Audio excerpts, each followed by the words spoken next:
ஓம் நமோ நாராயண. ஓம் ஸ்ரீ வெங்கடேஷாய நம. நாங்கள் நேத்திக்கு, அதாவது 13 செப்டம்பர் 2023, திவ்ய தேசம் ஸ்ரீ ரங்கநாத பெருமாள் டெம்பிள் தேவதானம் பயணித்தோம். ஸோ அங்கே ஒரு கோவில் நைவேத்தியம் பண்ணுறதுக்காக ஒரு 1/2 hour திரை போட்டிருந்தது. ஸோ அங்கே வாசலில் படிக்கும்போது அங்கே போர்டு போட்டிருந்தது, ஸ்ரீ விஜயராக பெருமாள், ஒரு ஆரோ போட்டு அங்கேருந்து ஒரு 3 கிலோமீட்டர் அப்படின்னாங்க. ஸோ நாங்கள் அப்புறம் அங்கே பக்கத்தில் டீ சாப்பிட்டோம். டீ கடையில் விசாரித்தோம். சார், அங்கே ரொம்ப அழகாக இருக்கும் சுவாமி, நீங்கள் அவசியம் அங்கே போயிட்டு போகணும் அப்படின்னாங்க. ஸோ அதனால் என்ன பண்ணோம், நாங்கள் தேவநாதத்தில் தர்ஷனம் முடிச்சதுக்கப்புறம் விஜயராக பெருமாள் டெம்பிளுக்கு போனோம்.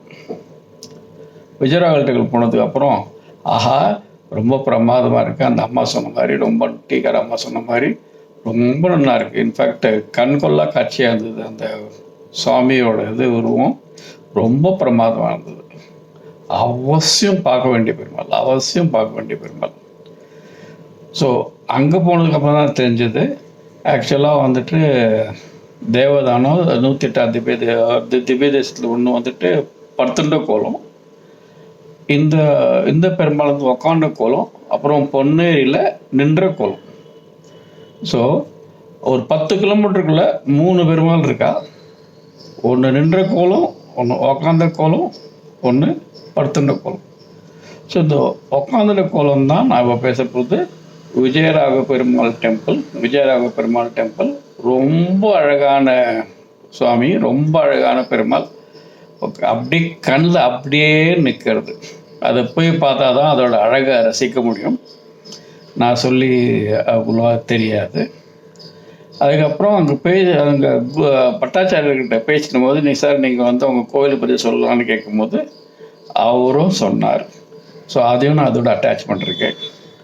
நீங்கள் எல்லோரும் அங்கே போயிட்டு பெருமாளை சேவிச்சுட்டு நல்ல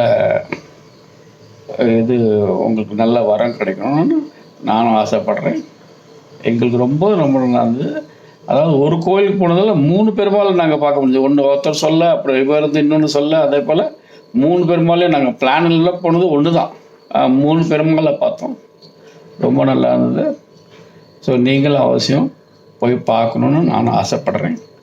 நான் இதோட அந்த பட்டாச்சாரியர் பேசினதை அட்டாச் பண்ணியிருக்கேன். பாருங்கள், பெருமாளை சேவிங்க. மாமா, இந்த கோயில் பற்றி கொஞ்சம் சொல்லுங்களேன். இங்கே பெருமாள் உடைய திருநாம விஜயராக வைகுண்ட பெருமாள். இவர் அமர்ந்த கோலம்.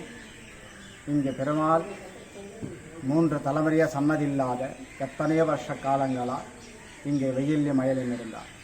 இப்போது இந்த 3 வருஷமாக இங்கே சன்னதி புதுப்பித்து சுவாமி வெங்கட் சுவாமி, சதீஷ், ருக்மணி அம்மா, இங்கே ஊரோட மக்களுடைய ஒத்துழைப்போடு இந்த சன்னதியை புதுப்பித்தாங்க. இந்த ஊர் பேர் பொழுது விழிஞ்சான் மேடு.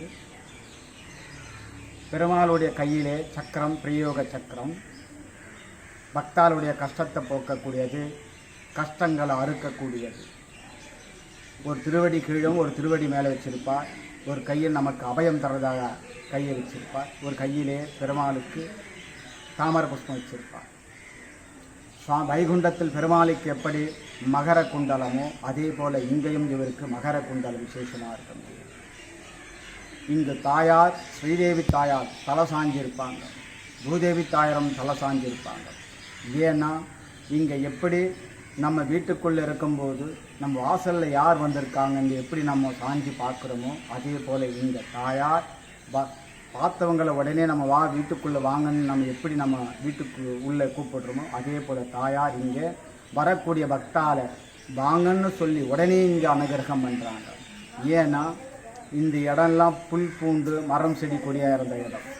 இங்கே எந்த ஒரு பொருளும் இல்லாத இந்த இடத்துல இந்த 3 வருஷத்தில் இவ்வளோ பெரிய விஷயங்கள் நடந்துக்குதுன்னா தாயாருடைய பரிபூர்ண அனுகிரகம் இங்கே பெருசு, பெருமாளுடைய அனுகிரகம் இங்கே பெருசு.